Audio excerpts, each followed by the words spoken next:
All right. Think we're live. I think we're live. Can you hear me? Oh, I should have audio. Yes, this worked without, hopefully, a massive hello, everyone. Hello. Let me open up Instagram. As you guys are joining in, welcome.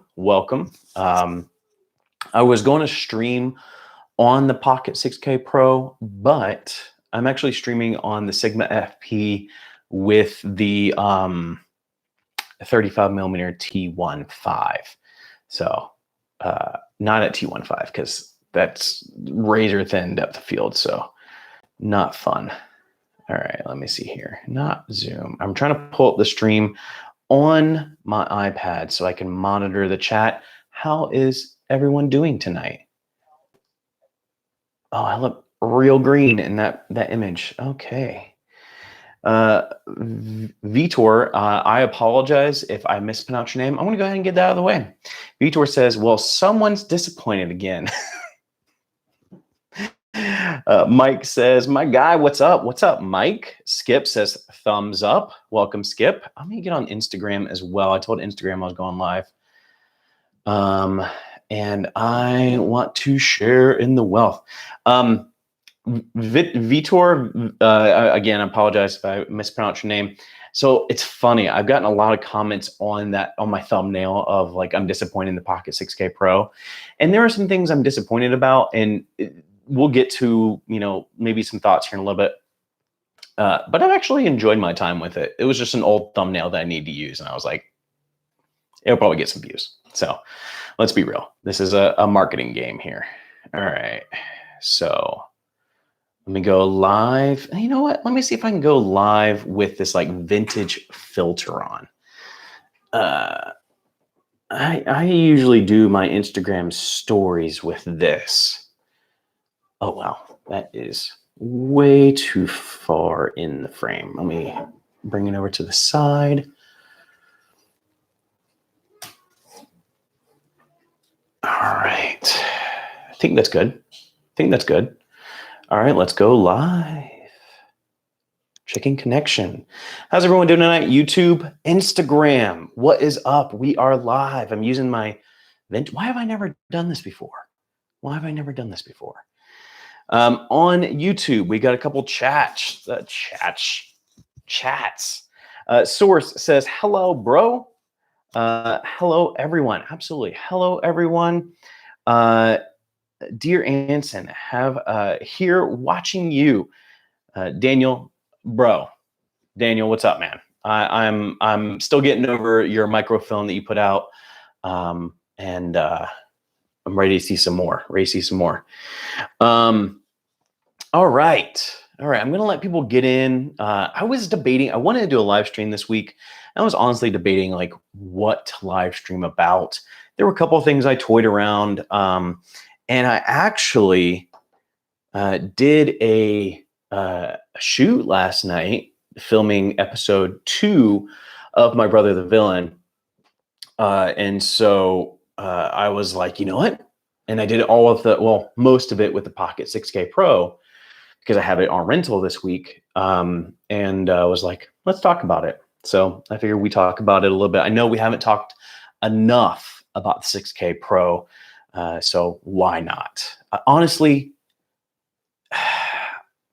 I may end up buying it, and I'll share with you why here in a little bit. It's actually something that just happened right before I jumped on the stream, and it's got my goat. So we'll make this happen. Different Gamer says, good, how are you doing? I'm doing well, man. As a side note, if this stream cuts out, it is because we are in like some weird weather. I think there's supposed to be a tornado or something that's coming through, and not necessarily in my direct part of the state, but somewhere around us, there's some serious like weather going on. So if it cuts out, it's probably because of that, and I'll let you guys know if I'm okay. So, all right. So let's see. Spectacle. Wow, that's hard to say. Is a Blackmagic 6K edible? I'm sure it probably is in some form or fashion. Or editable. It's definitely editable, but edible, sure. I'm down for it. We've got some more chats. Sanchez Quiche says, I like being ignored. Wait, hang on. We're ignoring you? He said, hi, Skip. Love talking about thoughts. Yes, absolutely. Love talking about thoughts as well. And I'll come back to some chats. You guys get involved in the chats. Talk amongst yourselves. Talk with me. Fernando, can you say something on Instagram? Absolutely. Come say something in the chat, or I don't know if I can do a shared thing. I don't know if my internet can handle that. Pocket 6K Pro. All right, so I give you a backstory. I rented the Pocket 6K Pro this week. As you guys saw, the first week of the Pocket 6K Pro, I did I did a review or a first impressions of I'm going to buy this camera. And that was my thoughts. And then I did a live stream 2 days later being yeah, that's not going to happen. And I gave a couple different reasons, and those reasons still stand. And I want to talk about those here in a minute. But I did mention I was going to rent the camera, and I did. I rented the camera this week. I've toyed around with it a little bit. I did a couple of leisurely walk around kind of filming earlier this week. Unfortunately, I guess I didn't format the card on the Pocket 6K Pro, and apparently there's a formatting issue. I can't take the Pocket 4K card and not format it, put it on the Pocket 6K Pro, and everything works out, fine and dandy. That's not the case apparently, because I lost that footage and it sucked because I had some cool squirrel footage. Pretty pissed about that. But that being said, I rented. I have toyed around a little bit with it, and then finally did that shoot last night with my brother, the villain. So I've got a couple of thoughts. I'm going to have an official review coming out next week on Tuesday. I send this back on Tuesday, so I'm going to do a review before I send it back, or at least film the review. And so you'll see that. But I wanted to kind of answer any kind of questions while I had it, as well as give you some general thoughts on it. My issue, the reason why I may end up buying this damn camera is, if you guys haven't been paying attention lately, I've moved all of my lenses over to PL lenses. And if you're not familiar with PL lenses, it's one of, if not the biggest film industry standard mounts, the positive lock, Airy style positive lock mounting system. I moved all my lenses to that, sold pretty much my entire lens collection to start that collection of PL lenses. And so I'm invested in PL systems. So I've gone back and forth on using PL lenses on the Sigma like I am right now, with a Metabones PL to L mount adapter. And I had I think it was an SLR Magic PL to Micro Four Thirds adapter, but it was a dummy adapter. So no extra glass for getting more light, so not speed booster. Well, I got a speed booster, paid a substantial amount for it. And I went to go put the 18 to 35 on, which I now have in the Cinema PL version. It didn't fit. And I'm pretty pissed about that. So who knows? I may even get the 6K, and you can technically move the mount over to PL by basically replacing the EF mount with a PL mount. I don't like taking apart cameras, especially brand new cameras, but I may do that, either that or switch to Zcam. Honestly, that's where I am the most right now, is because Zcam offers interchangeable mounts. That may be the direction I go. I don't know. It's absolutely frustrating that Blackmagic has kind of the 4K. It's just an issue with adapters. I hate that this has an EF mount. I hate it. And I was talking to somebody about it today, and I'm gonna go back to the chat here because I don't want to dominate this conversation. But I was talking to somebody today and how much I dislike the fact there's an EF mount. And he was mentioning, well, people that have EF lenses, it's great. Absolutely. And don't get me wrong, I could have bought these Cine lenses in EF. And in some ways, I probably should have. But if you, the little bit of time that I've used the PL mount, and you can buy EF locking mounts, but like the security of the mount is amazing. When I pull a rack focus, that lens doesn't move an inch, and I love it. Whereas if you're used to like the photo, mount world, there's a lot of times a lot of play when you go to pull a rack focus. If you're using a wireless follow focus, you go to pull a rack focus, you're probably going to see at first, unless you have it really sturdy down or maybe some locking mechanism, you're going to see it move ever so slightly. And there's a shift in the lens. And that's one of the biggest features of buying PL and reason why people use stuff like PL, or there are, like I said, EF locking mounts as well. So I'm a firm believer in marry the glass, date the body, or whatever. That sounds over sexualized, but like the don't marry a camera body, because these camera bodies will always change, always being updated, and ultimately like invest in glass. And so I have to make a decision of what I want to do, because ultimately I'm going in PL and there's no looking back, and I just got to figure out how to make that work. So yeah, that happened right before I got on today. All right, I'm going to open up some chat. So Fernando on Instagram says, I think you should create another debate about micro four thirds lenses versus adapted lenses. I'm up for this. I'm up for this because adapted lenses can be tricky, even though I just said like PL, and if you're buying a PL camera, you're most likely adapting it.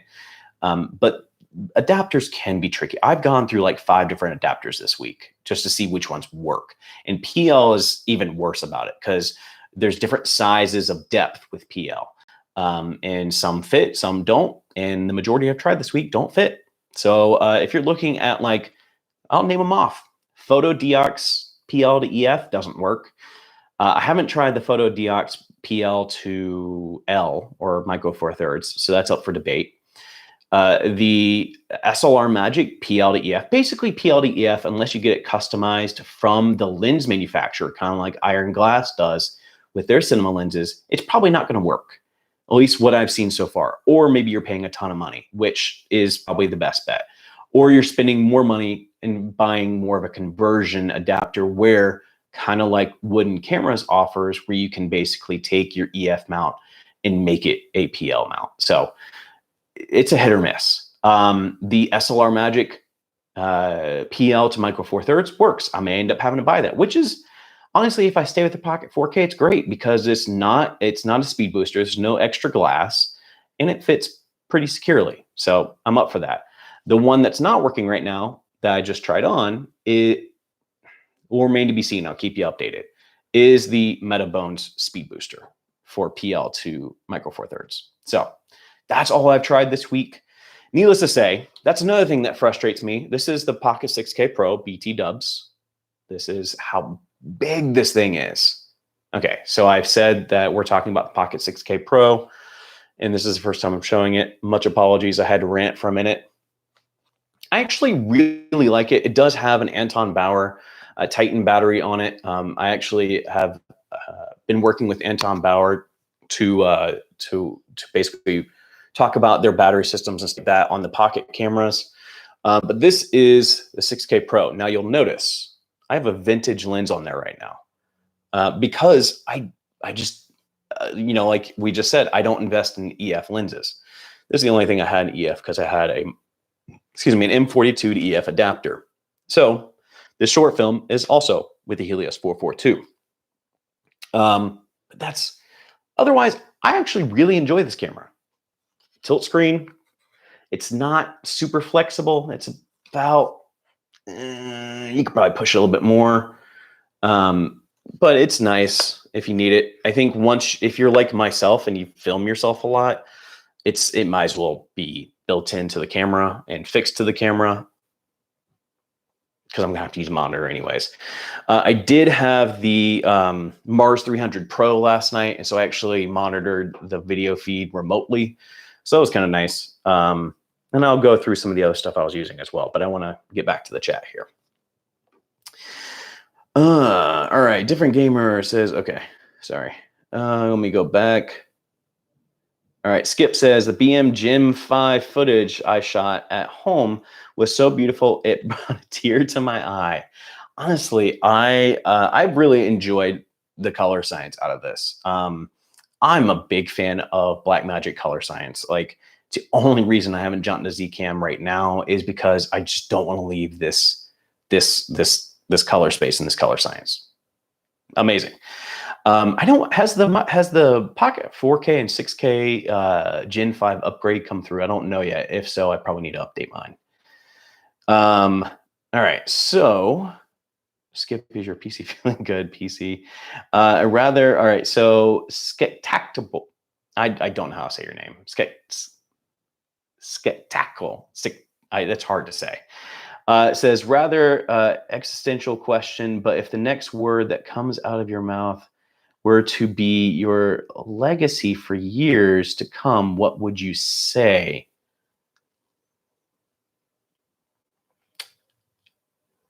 Yeah, it's going to be because I have nothing. That's it. That's my legacy. God, that's horrible. Nope. Quippy says, hey bro, so you got your unit already? I got it in. Actually, I was supposed to get it on Tuesday and it came Sunday. I'm gonna email Lens Rentals and be like, am I gonna get charged for the extra 2 days? I think they're pretty chill, but we'll see. Gerald, what's up? Gerald says, evening everyone. Evening, Gerald. Mike says, exploring the adapter situation for my Pocket 4K is driving me crazy. Bro, I'm there with you. Just picked up a native Micro Four Thirds lens to use, so I have the most reliable lens set up for a while. I decide what I'll do for lenses. Yeah, dude. Honestly, I'm at a point where the only reason why I consider moving away from the Pocket 4K, and I'm sorry, Fernando, for Micro Four Thirds, but is because of adapters. Like, like I said, I don't want to hack up a camera and convert it to PL. That's like the last thing that I want to do. But if that's the only option I have to use this lens setup that I just started investing in, because I am using it on the Sigma FP and it works flawlessly on the Sigma FP, but I want them to work on both my cameras. And so if hacking up a camera and going with a 6K or 6K Pro is my solution, I may have to go that route. So, Sanchez says, why would I want that? Well, I think you're having a conversation there already.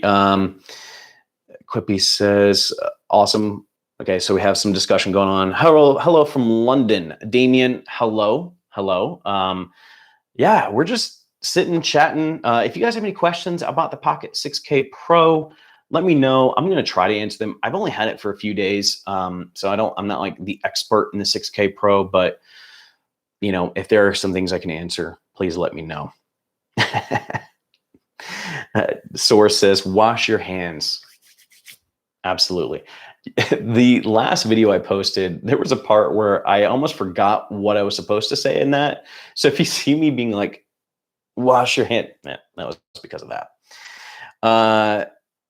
How easy is it to match the FP to Blackmagic? Well, it depends. If you're using Cinema DNG, it may be a little bit, it's actually not that hard. When you're using Blackmagic B-RAW, it's actually a little bit easier. I've had, because what you can do with B-RAW and the Sigma FP is put that and your pocket footage or your Blackmagic footage just in the, if you go in the RAW tab, just put it all on the project, all in, I can't remember what it's called right now, but it's just their Blackmagic color space. And that will pretty much make them identical. And then you can obviously grade it from there.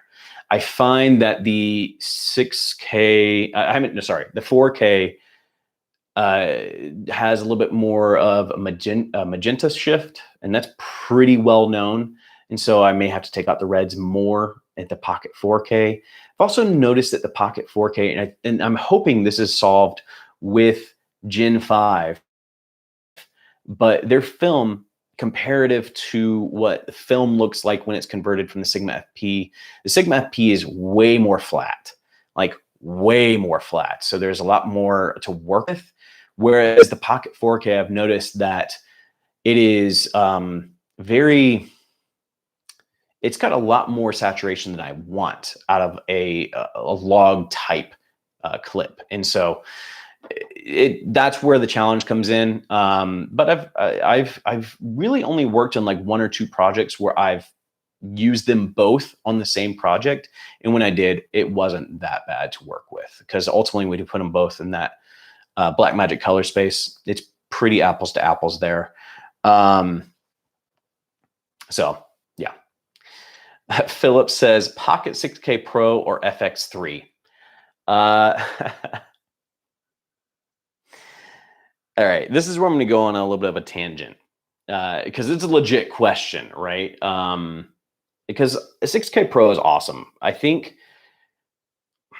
this will go into my review. So if you hear this again, please watch the review just so we get views on the channel. But there are some serious quality control issues with Blackmagic.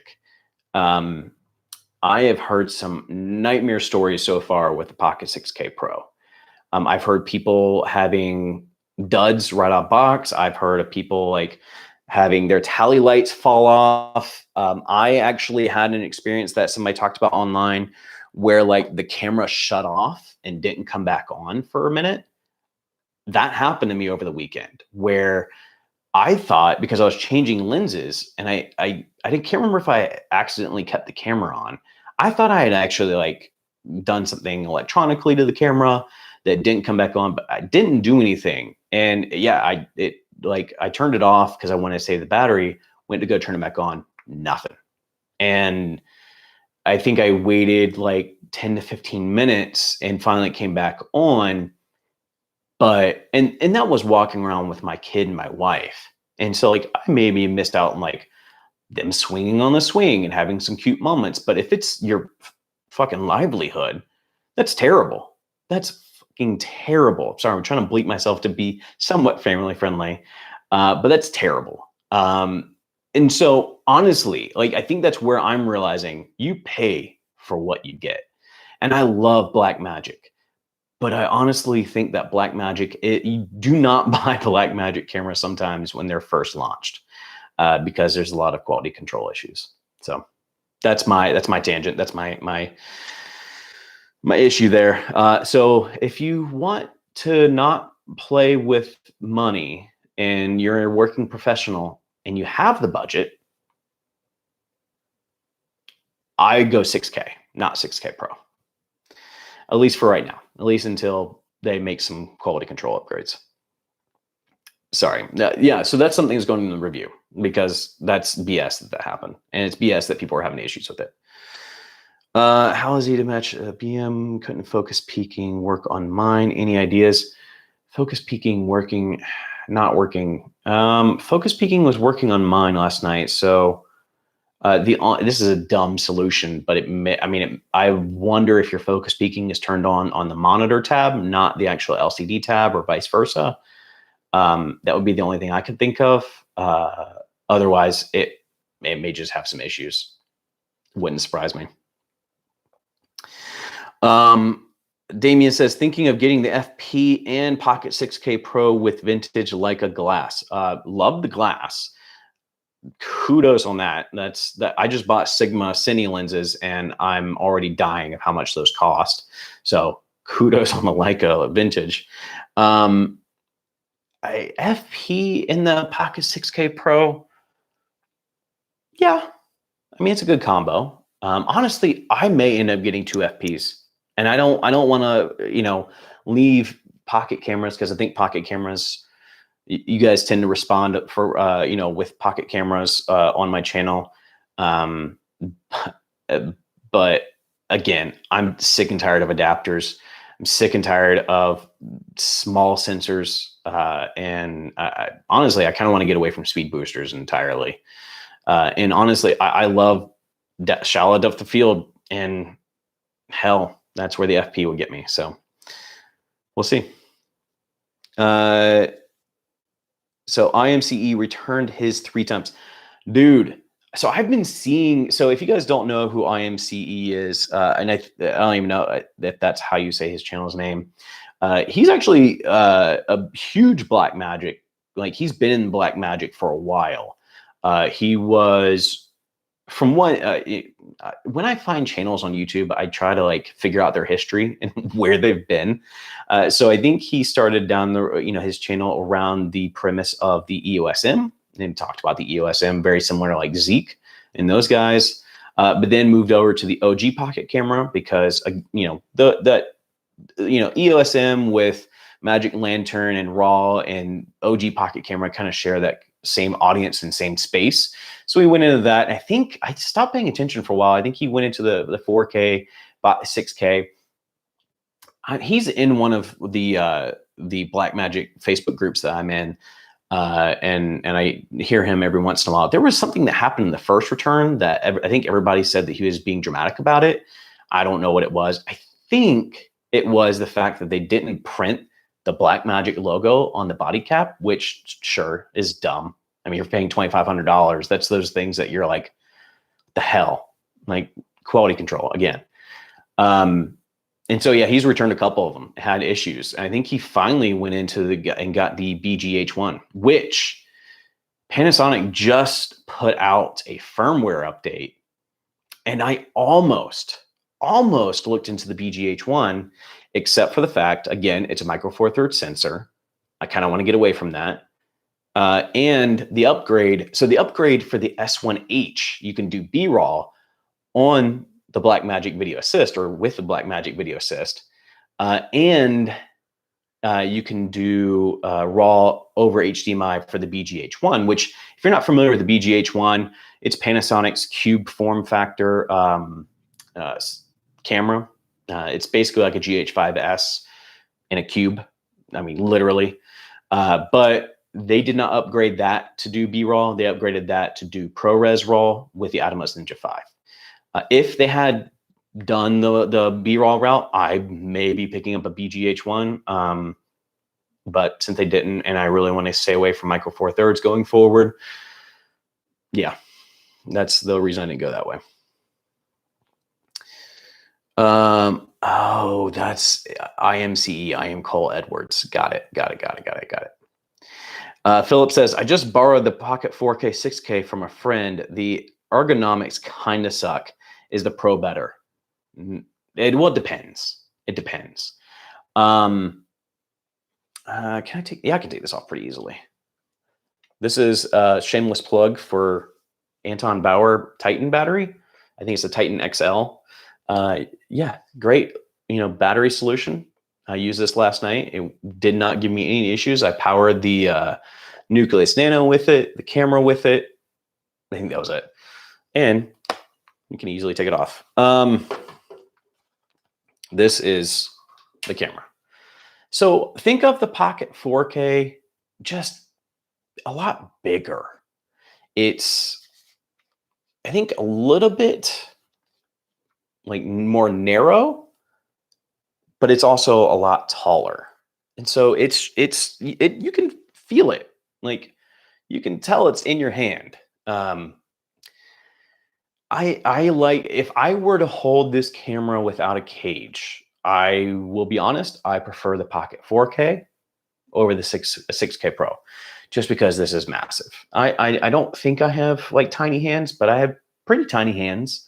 And so like bigger cameras just don't feel well. And so I usually roll with a cage anyways. But that being said, if I'm going without a cage, I'd rather do it with the Pocket 4K, which it actually made me take my Pocket 4K out of the cage for a little bit. And I was like, I miss this. So yeah, I prefer the Pocket 4K. I don't think it's better. I think the weight is nice because you can maybe have some more stable footage if you're doing handheld. But I like small cameras. So, I mean, the FP is like right up my alley because it's freaking tiny. And if I take it, excuse me, I got the burps tonight. If I take all the, rig stuff off, the follow focus, the rods and everything, I actually did this past weekend or a couple weekends ago because I'm testing out the 28 to 70 Sigma lens. I love the ergonomics of the FP, especially with like the small rig cage that has the handle. You cannot beat that ergonomics. It's amazing. Does the BMP 6K Pro screen have a color shift problem? I've heard it has a color shift problem. I don't know. I can't speak to like this unit, or I haven't really noticed anything dramatically or anything like that. I have seen on Facebook groups that there is a color shift on some of the models, and they're not consistent between some of the, some of the units. So I think I saw somebody do a side-by-side photo where basically like one LCD, he didn't even have a lens on it. It was just like a body cap test, where he had two 6K Pros side by side. One had more of a magenta shift, and one I think was just no shift at all. And again, that goes back to quality control. This is where you have to understand what you're getting into with Blackmagic. And I think a lot of us over the years have seen what Blackmagic offers and at the price that they offer it and say, it's worth it, right? It's worth, having to color grade every time and taking out magenta or taking out any kind of like color cast on my footage in post. It's worth what the Pocket 4K gives me. But the problem with it is, for me, I don't have a studio. I don't run a production studio. I honestly, I'm not taking client work right now because I want to make content that I want to make, not that I have to make. And so $2,500 to me is a big investment. I realize in the realm of filmmaking, it's a very small investment. But for an indie filmmaker, and one that does it as a hobby and, has a YouTube channel and stuff like that, it's a big investment. I don't want that kind of stuff for $2,500, but I'm willing to compromise on that for $1,300. And I realize that sounds kind of crazy, but that $1,200 difference between the Pocket 4K and the 6K Pro, I'm willing to look past some of the flaws. I'm not willing to look past it with $2,500. I can't.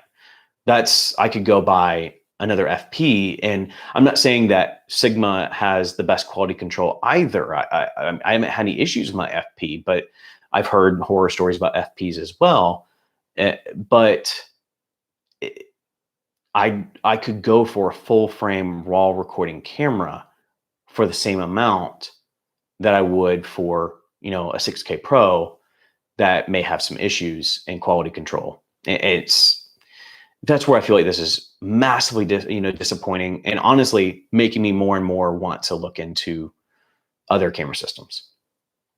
Now I hate it because I love the Blackmagic color space, but if I stay with like FPs or BGH1s or S1Hs where I can record in B-roll and the video assist, then that eliminates that a little bit. Who knows? I think this all comes down to I'm probably just going to end up buying another Sigma FP. So Damien says, so that was a color shift one. Philip says, I wish Panasonic would release those firmware updates for GH5S. Yeah, that'd be great. If you can do ProRes, can you not do ProRes RAW with the GH5 series? No, you can't. You can do, 10-bit 422. I can't remember. They did a firmware update like last year or something like that, where you could do some pretty hefty external recording. I just can't remember the specs and what was available. Damien says, have you heard the S1H just updated include external B-RAW? Yes. I was just saying, I was really hoping that the BGH1 got that update, but unfortunately it's just the S1H. And the S1H is already a heavy contender for a lot of filmmakers out there.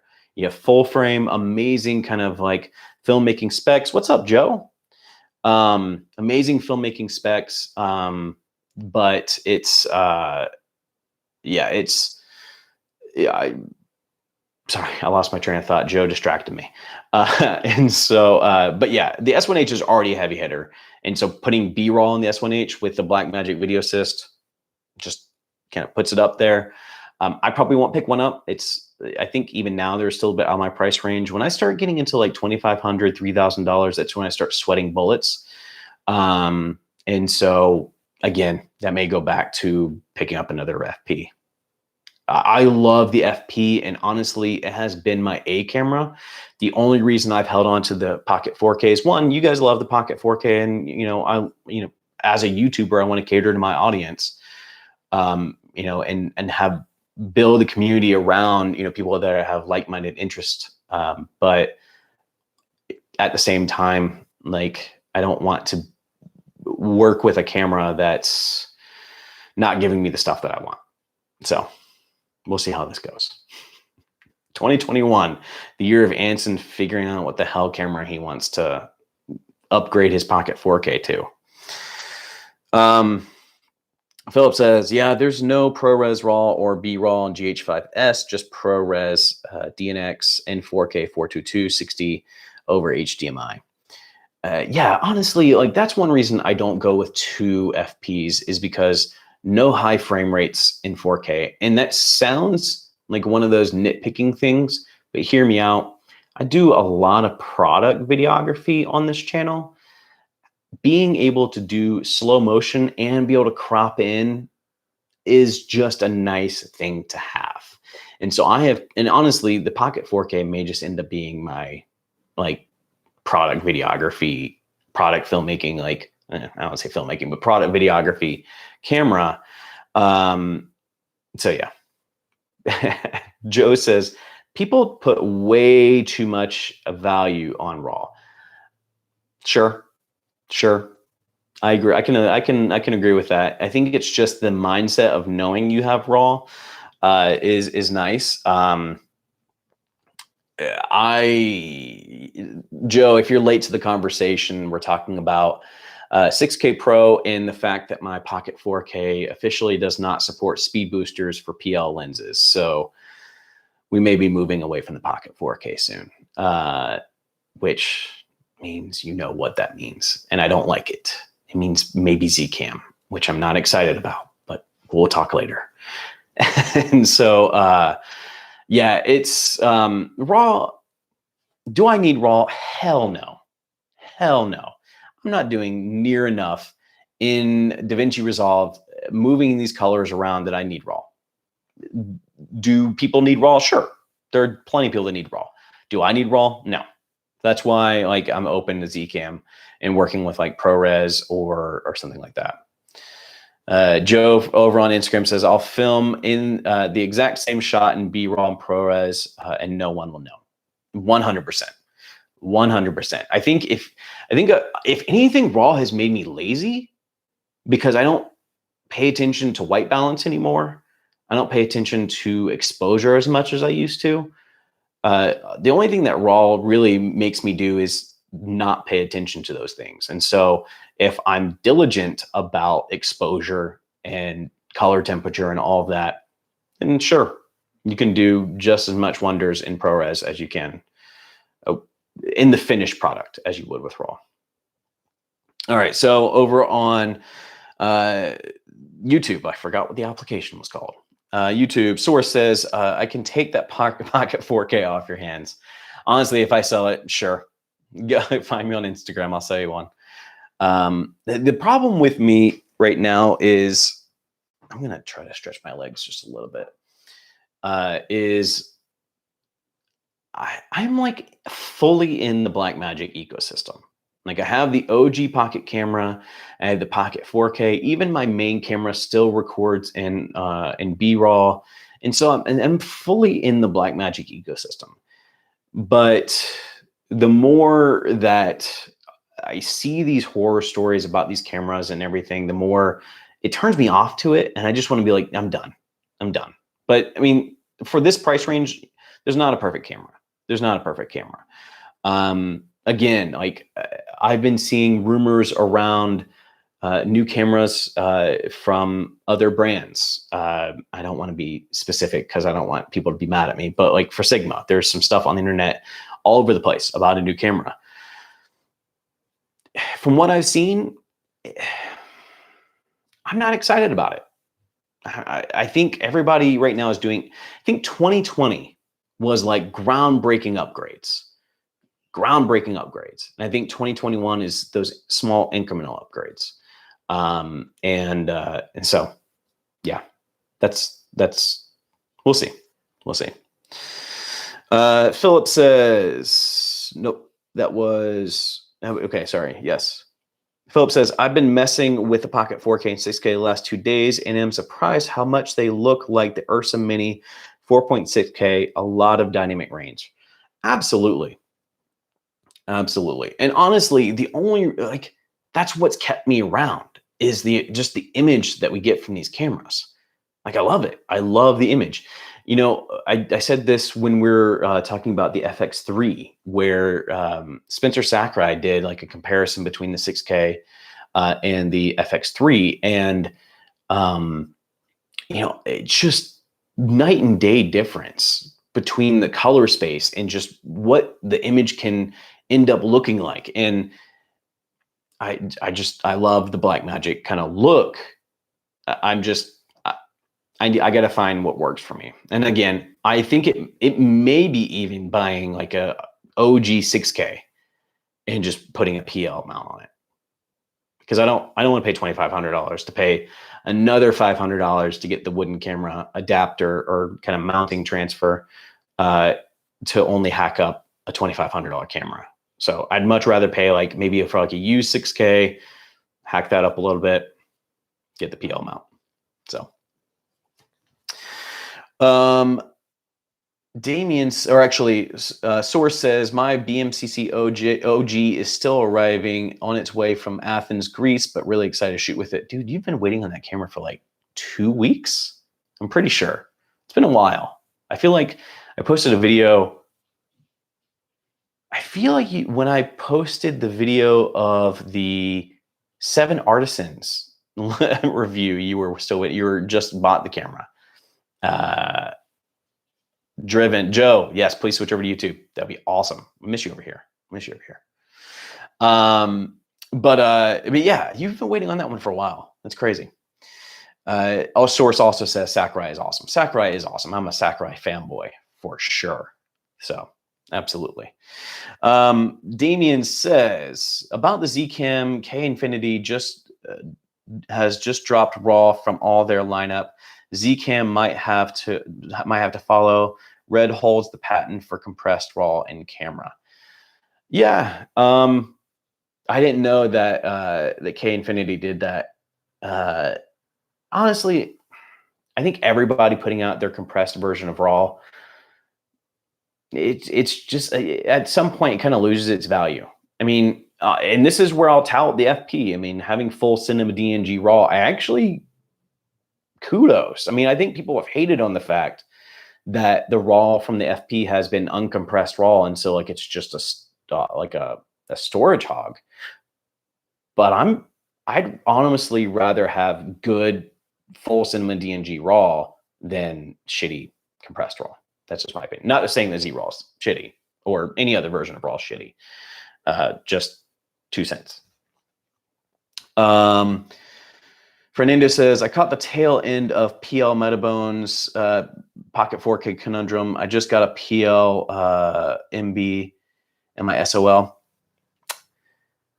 PL Metabone Speed Booster. If you are, it depends on what PL lens you have. So I also just bought the Sigma. I have the 18-35 T2, the Cine version. I finally pulled the trigger on that one, pulled the plug on that one. Sold pretty much like my entire lens setup for these 2 lenses. So I have the 18-35 T2 and then a 35 T1.5 full frame. I haven't tried the 35. And for that matter, I haven't even tried the 18 to 35 on the Sigma FP yet. So it may be the 18 to 35. I don't think it is because they're Sigma lenses and they're pretty consistent. So they should be all the same depth.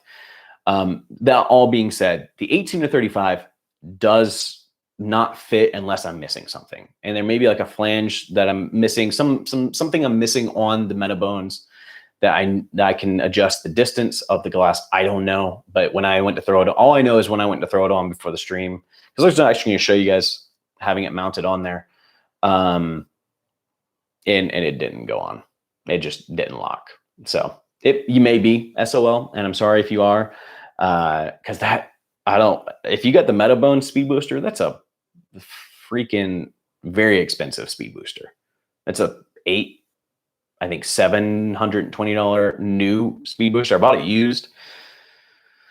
I'll gladly return that, get that money back, let it go to a new camera. Joe says, way better audio here. Raw is raw, that raw, blah, blah, blah. Fernandez says, I bought it in order to rent PL glass. Fernando, I would say like the thing I'm learning, and I should have probably done a little bit more homework on PL lenses, is that the depth on PL lenses are not necessarily always the same. Some are a little bit more shallow, some a little bit more deep. So I can't say that's not going to work on the PL lenses you rent. I will say if you rent Sigma Cine lenses, I'll keep you guys posted. I may put somewhere in the community thread on my YouTube channel an update. But like I said, I didn't try for that long. I didn't look into it to see if there's something I could do to fix it. But right off the bat, it does not fit the 18 to 35. So very disappointing, and honestly, maybe the final straw for me, but we'll see. For what it's worth, I've seen a ton of people, even though the Sigma FP is a full frame camera, I've seen so many people use the 18 to 35 on the Sigma FP. So again, I may get another FP and just have that one be in Super 35 mode and just roll with that setup. Why not? I probably find an FP for the cost of what I would sell just my Pocket 4K for. So,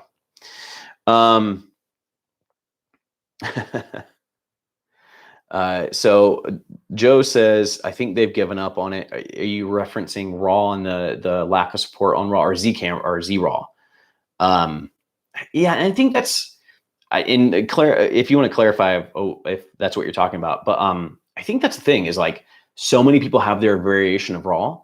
And I know so many people that love B-RAW, and I love B-RAW. I love the fact that I have a compressed version of RAW that is easily, it's easy to edit.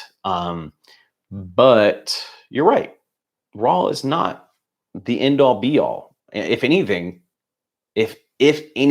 for my filmmaking, RAW makes me lazy, and it might be better just to not film in RAW. So, although I do not want to film in the 8-bit codec that the FP has if you don't film in RAW. So I might switch over to ProRes if that's the case. Honestly, if I switch from Blackmagic, I'm probably selling the Video Assist and probably going with the Atomos Ninja 5 in ProRes. And again, probably hate my hard drive because it's going to be huge files, but it will be what it is. Damien says, did you get it from Sigma or Cinematics version? So it's actually from Sigma. I saw the Cinematics version, and honestly, I'm trying to like stretch my legs without kicking my phone. I thought about doing that version, but one, aesthetically, I didn't like it as much.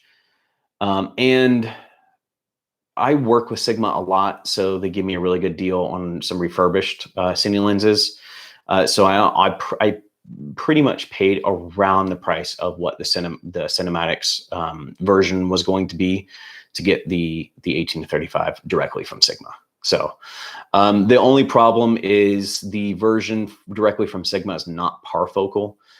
The way that I see it is it's kind of like a bag of primes. As I'm building up this PL world, having a few different primes to my disposal is really nice. And that's one thing the 18 to 35 gives me is all those different focal lengths in one lens. So Yeah, I wish it was parfocal, and I think the cinematics does allow for a parfocal setup with the exception of the 6K Pro, which, by the way, if you're joining the stream, here's a 6K Pro. I know I've like, hey, we're talking about the 6K Pro, and we've just been chatting about RAW. 6K Pro, if you're curious.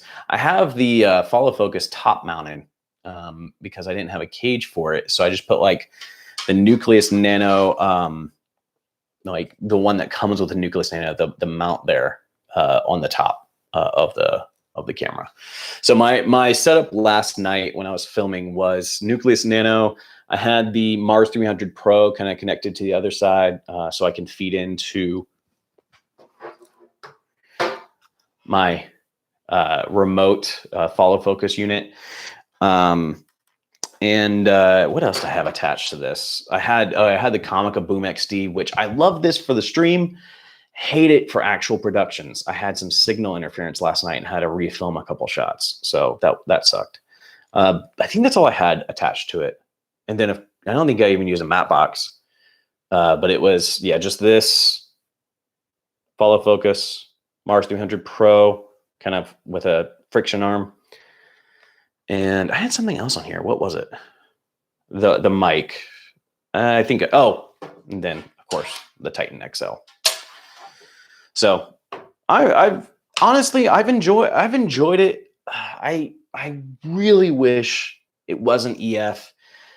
I really, really wish that they would give you an option to buy a PL version or an EF version, but unfortunately, we're just not there.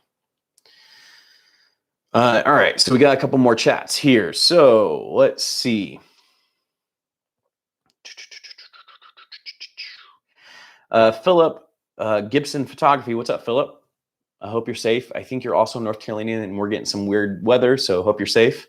I just got my 1835 for GH5, and I'm trying the Viltrox M2. So far, so good. That's an awesome setup. I'm pumped for you. Honestly, like I love the 1835. It's a staple lens. I know it gets a lot of hate in some like Blackmagic communities and even some GH5 communities, but it's an amazing lens. It's a great workhorse lens. And honestly, I don't need the cinema version of that lens. It was just one of those things where they're offering me a really good price, and I was like, yes, please, I'll take it. So,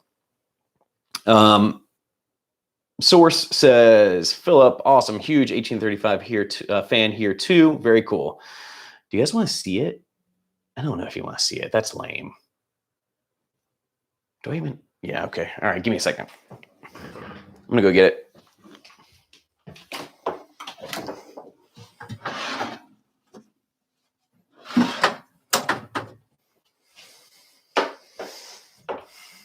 All right. Yes, I'm in sweatpants. Me getting up, exposed to the fact I'm in sweatpants. All right, let me get back in focus. Here it is. The Cinema 18-35. So it is hefty. It's got the PL, like we were talking about. I was going to do an unboxing, but I was like, the last unboxing wasn't very exciting. And this one, same, wasn't exciting. There was another reason I wasn't going to do the unboxing. Oh yeah, we got our COVID vaccines yesterday. I was worried that I was not going to feel great. And so I was like, I'm not going to do a stream. I'm not going to schedule a stream and not do it. And then I wasn't going to wait till the day. Come on. I have instant gratification issues. I can barely wait until the evening, much less the next day. So that being said, you've got Aperture. I will say the Aperture ring is a little stiff. You've got the zoom, which I love how incremental this allows for. Like if you had the photo version, I think it has like the markings for like 24. It has like 24, no, 18, 24. I think one more and then 35. You literally have like all the markings so you can see all the different, like focal lengths that you're at all the way through. So that's kind of cool. Then obviously focusing ring. I will say the focus throw is almost identical. So like if you missed my last stream where we were talking about the 35 millimeter T15, these are literally rehoused photo versions of the lens. And so like, again, if you have the photo version, that's amazing. It's a great lens. This is unnecessary.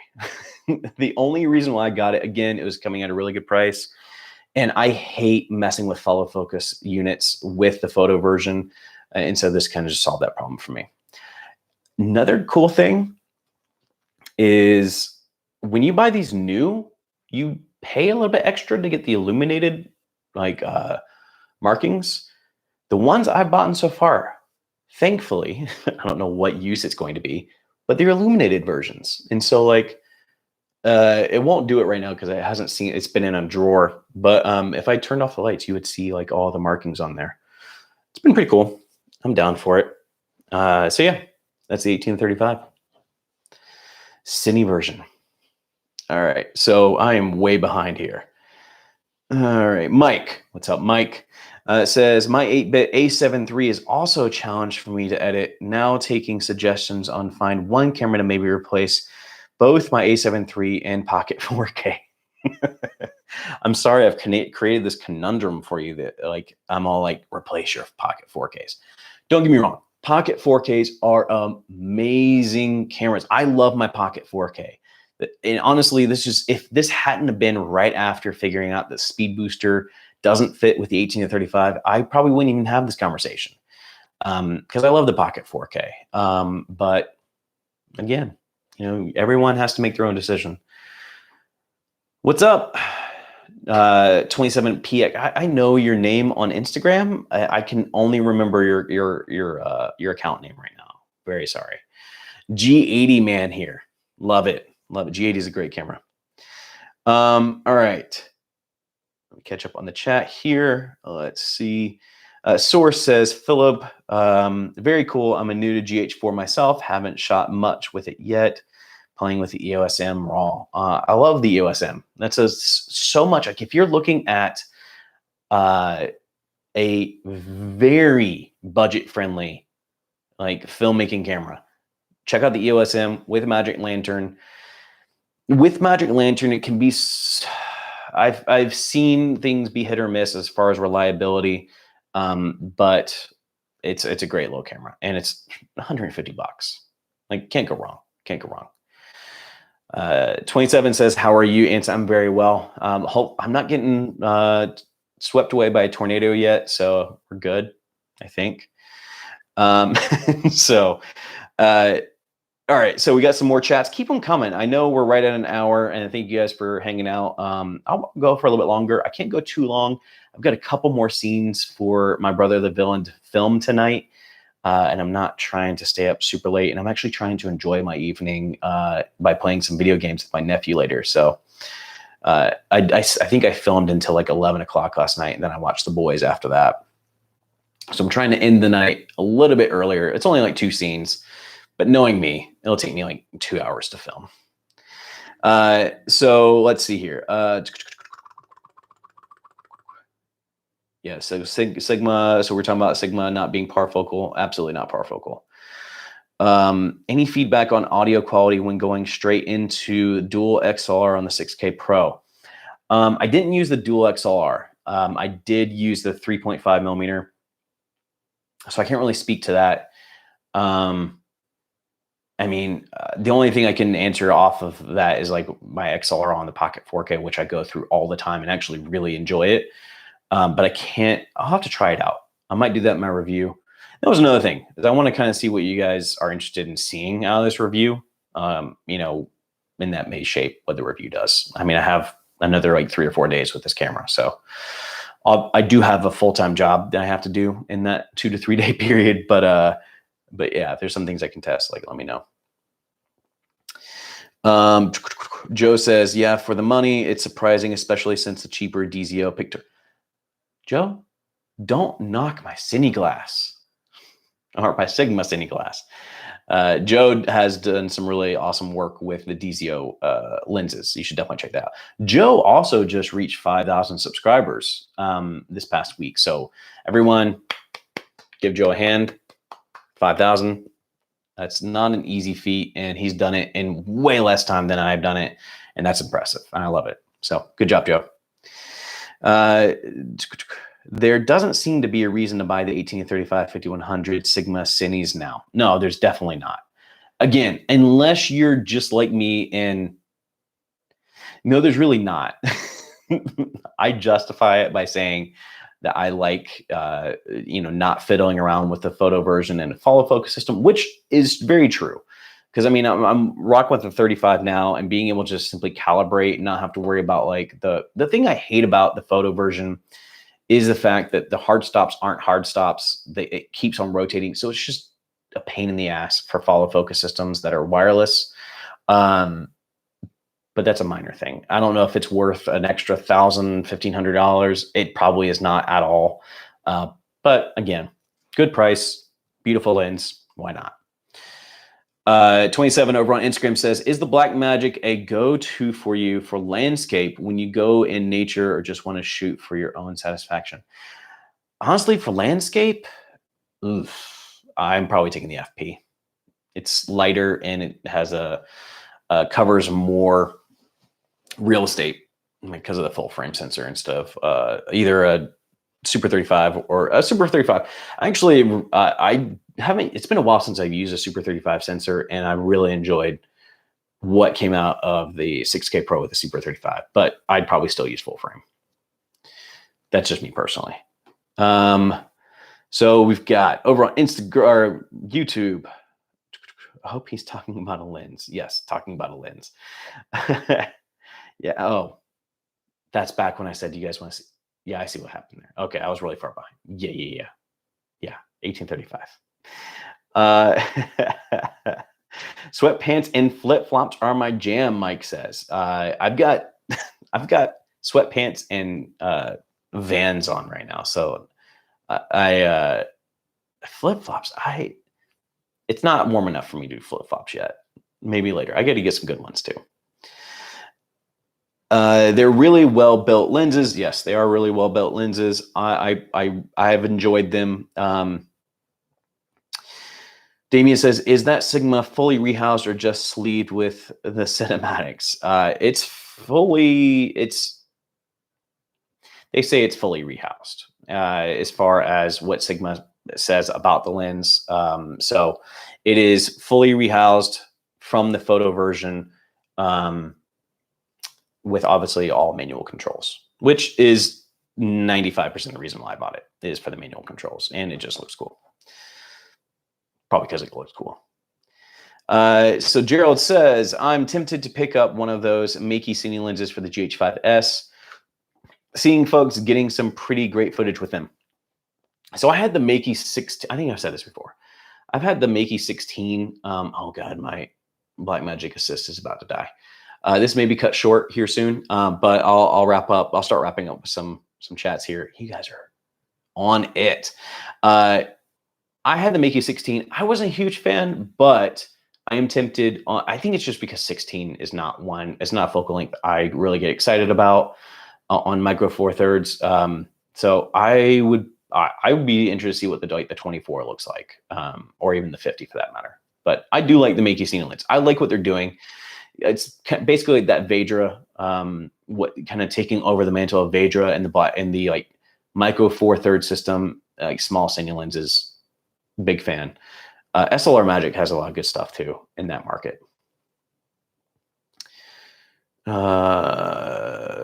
Skip says, since chat started, I went on a fire and came back already. Firefighter. Oh, sorry. False alarms are cool. Welcome back. I'm glad you're back safe. That's awesome. David over on Instagram says, do you think the BMD made 12K to compete in the same markets as RED cameras? I don't think so. I think they made the 12K for VFX, honestly. VFX shooters was probably who they were marketing there with the 12K. That's just my opinion. See, if you just buy a Z cam, you get EFPL. We'll talk in a little bit, because I after this whole shenanigans, I think I may pull the trigger on an S6. With how much I'm going to sell the Pocket 4K for and the speed booster and all of that, it might be damn near an S6. I may just have to find one used. So we'll be talking. I can't believe I'm doing this. I feel you. I feel you like the F6. I'm definitely not buying the F6. I cannot afford $4,000. If I'm buying a full frame camera, what's in my price budget is the FP, and I'll probably buy another one of those. Big fan of My Brother the Villain. Thank you. If you guys haven't watched the first episode of My Brother the Villain, it is live. Of course, it's been live for a couple weeks. And I'm hoping to put out episode 2 on Monday, barring any delays, and then it'll come out maybe Tuesday or Wednesday. But it's basically tied to my 6K Pro review, but I'm going to launch them separately. Looking for music for your video. Hang on, what?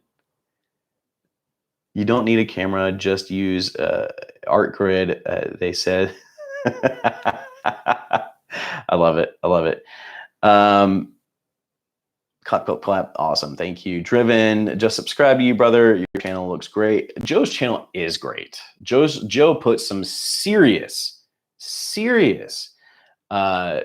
work into his channel, and I'm super pumped in that. Awesome. Charlie says, how are you doing? I'm doing well. It's been a long time since we talked. I was like, I know this person from a former life. Awesome. I'm glad you like the channel. I'm glad you like the Instagram grid. I don't know what to call Instagram sometimes. Instagram and YouTube. You guys need to, I need to be better at Instagram. Mike says, Anson, any thoughts on the DJI RS2? I want one.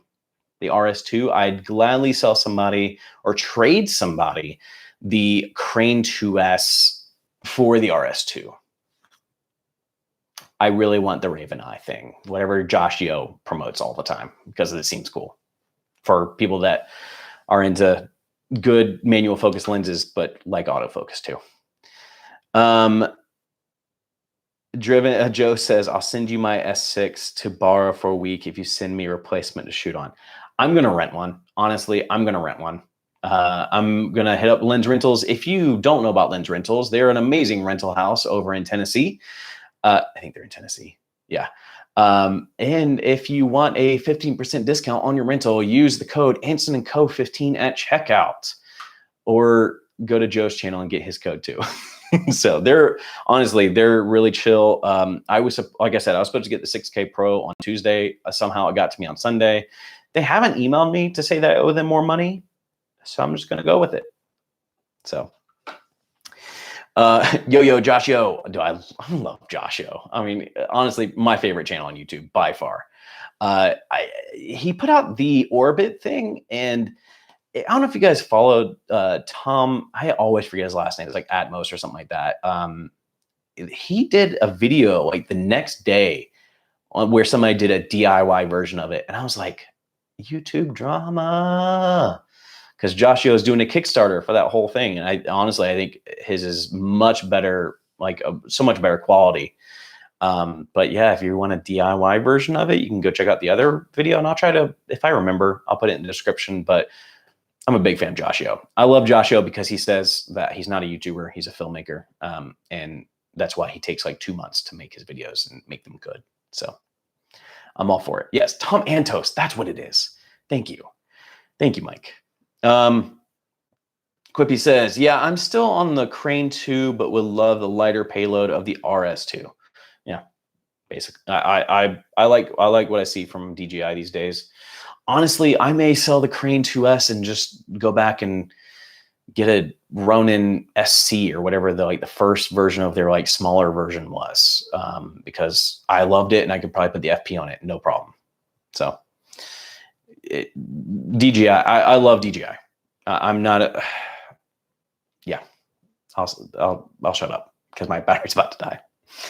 I'm sending my Pro back and getting the OG 6K for sure. Honestly, with the quality control issues, I probably wouldn't buy 6K Pro right now. I would, if you really want to the 6K Blackmagic, all that entails, go with the OG 6K. I mean, honestly, so the thing for me, and I'll say this in the review, is the tilting screen's nice, but as soon as you have to get in front of the camera like this, you have to have a monitor. So you're not going to go without a monitor. The Indies is like the only selling point for me. That's really awesome. I was able to go this weekend and go outside, put the 2-stop, 4-stop, 6-stop IR ND filters on there, which was dope. That was awesome. So I can't really say that there's a replacement for that necessarily. It's still awesome. And then the batteries, honestly, with something like the Anton Bauer, like that's an easy solution.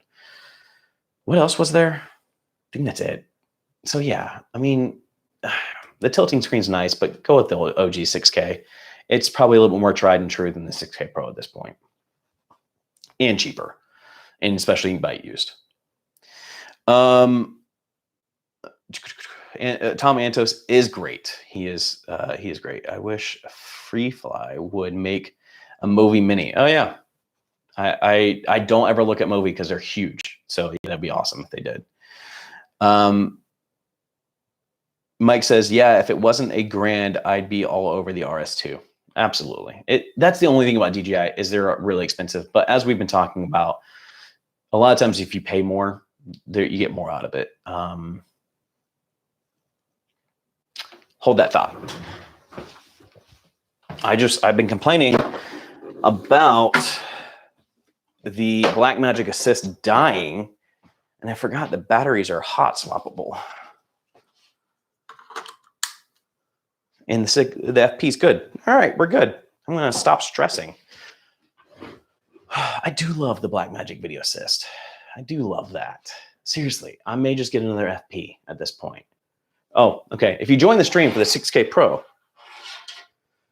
this is the 6K Pro. It's huge. That's either both good and bad, good or bad. I do have a Helios 442 on it because if you missed the beginning of the stream, I don't own EF glass, and so like this is a miss for me. I tried. So I had the photo version of the 18 and 35, but I had it in a Nikon mount. That was another reason why I sold it, to get an updated version of it. Not to say that this is the updated version, but it's not a Nikon mount. I had the Nikon mount. PhotoDiox makes a Nikon to EF adapter, which I was stoked on. I was like, cool, I'll film 18 and 35 with the 6K Pro. That adapter did not work because it basically closed the aperture, like pinhole size. So that was not going to happen. So I'm on vintage glass, which I had the Helios on there. And the footage that I lost was the Mir 1B, another Soviet lens. Okay, Joe says, what are you filming into? Like, what's the capture device? Some knockoff 1080p capture card. I'm actually going through the Blackmagic Video Assist. Ultimately, the image getting captured by the FP. So that's a convoluted setup. But I needed a LUT for the FP, but you can't do LUTs in the FP. There's a built-in teal and orange, but it's not great. So I wanted a LUT, so I went through the Video Assist, which worked. So yeah, that's what I'm streaming through. And like I said, into like a 1080p capture card, like a USB capture card, like $20. Quippy says, I would love to make a video if I get the 6K Pro back as a photo camera test just for fun. Because being 6K, is still some 20 plus megapixels, a hybrid nevertheless. Honestly, I have never thought about pocket cameras being like photo at all. Yeah, it's a decent sensor. I think the only reason it has a photo mode on it is for like DPs to location scout, and that's it. And so I'll be honest though, like over the past couple years, the only way I've taken photos is to take high resolution video and just take a screenshot. So 27 over on Instagram says, a friend of mine has the RS2C, which is awesome, by the way, and is using the G80 with it. Had some issues with the jack cable to connect the gimbal to the camera, but he is in love with it and is a cheap compared to the Ronin S. Yeah, I mean, honestly, I love the SC versions because they're small, lightweight, and offer a lot of the specs that the bigger ones offer. I don't know if like the Raven Eye is available on the RSC2, but honestly, I'd still be interested in it. Again, because if I'm flying on a gimbal, I'm probably using the FP, and it'd be perfect for it. Honestly, right now I'm using like a Crane M2 for like my smaller cameras, and so anything would be better than that. All right, so we've got over.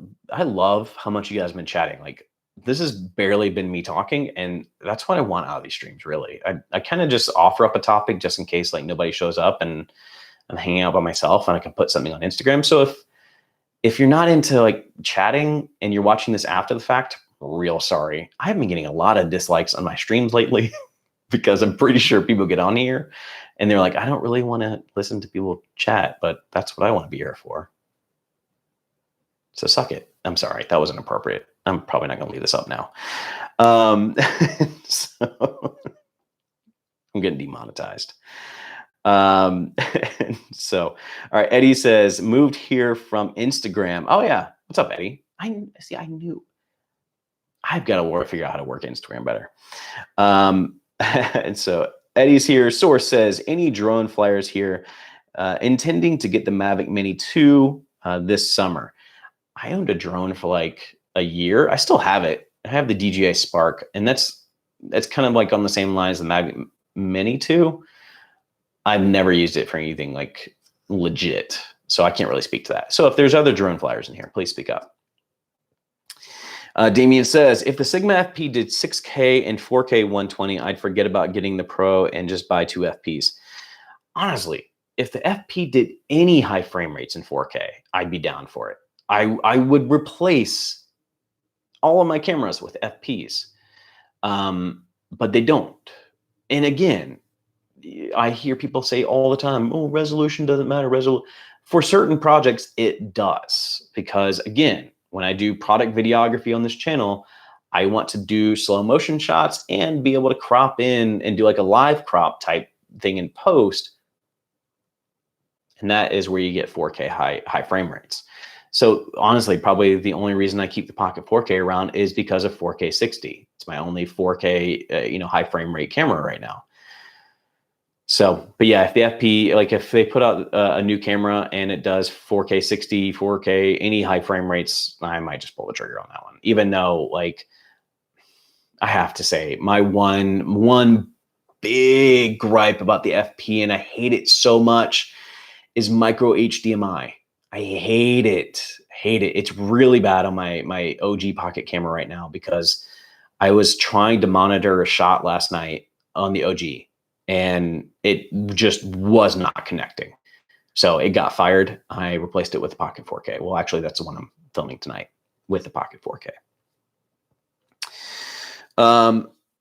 Eddie says, I recommend the RSC to one of my friends. He is using the G80, loves it, headache, connect the camera. Yeah, we were talking, I mentioned that from the Instagram post, but yeah, RSC 2, absolutely, go for it. Source says, LOL, suck it. Yes, I did. I said it. Seriously, I'm probably going to get demonetized for this video for that. Damn it, I didn't turn on monetization on this video. I have like an hour of, damn it. I'm the worst YouTuber ever. Eddie says, yeah, I would like to know if the Mini 2 is worth the features.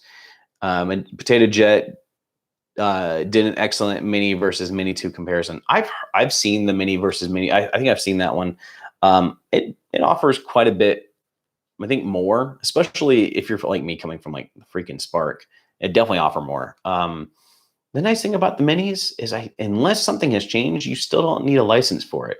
Unless you start making money with it. A buddy of mine is a pro videographer here in our area. And, we're talking about regulations. And if you make money on your footage, you have to be licensed at that point, or you have to be go through the courses and everything. So if it's just for hobby, by all means, go for it. Knock yourself out. Well, don't, because you can actually do that. Oh my God, that reminds me of the time that I did a DJI Spark. I think it was like a DJI Spark in like 2019 video. And I was in this spot and I was, stupid me. I was flying the drone in this. This is not a very, like, this is small. And I was flying, and I was going to be like, oh, let's talk about the Spark. And I like did the flip thing. right into the propellers, like just it was so bad. I didn't bleed that much, but it hurt. It hurt real bad. So don't do that. All right. So I think I've caught up on the chat. Hey, seriously, damn, you guys have been awesome tonight. So 6K Pro, you guys will see a review for it on Tuesday. Unless again, there's a delay in My Brother the Villain, because I want to put it out first, because I'm technically probably going to use the footage from that episode and maybe some other footage for the actual review. But look for that 6K Pro. I'll bring this in the shot again. 6K Pro. It's big. It's hefty. It's a pretty cool camera.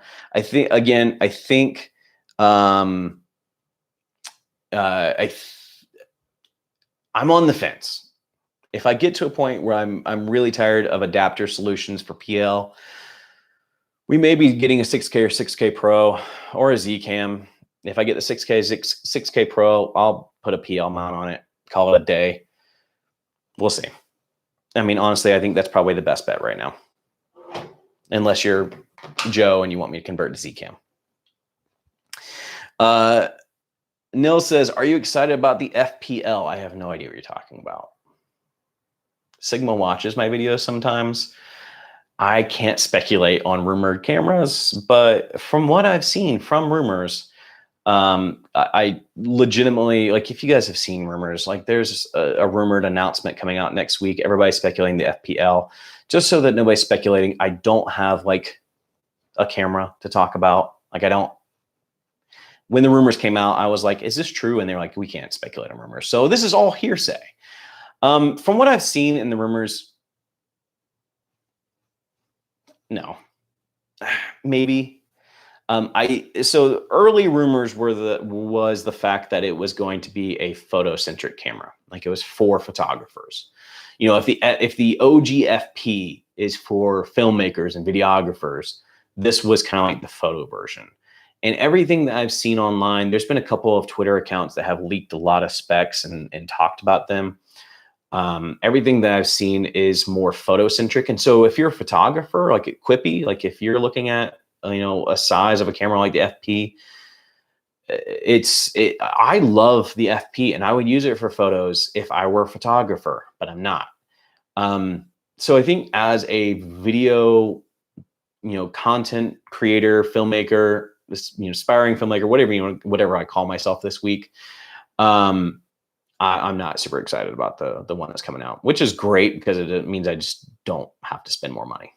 Unless I end up wanting to buy another FP, then I may just go with a new one, if it's true. So yeah, I know it's a convoluted answer, but kind of, but not really. I'm interested to see what happens. If the rumors are true and there's an announcement next week, I will be talking about it. Obviously, like there's a large percentage of my audience that is here for the FP, and so we'll be talking about it. So yeah.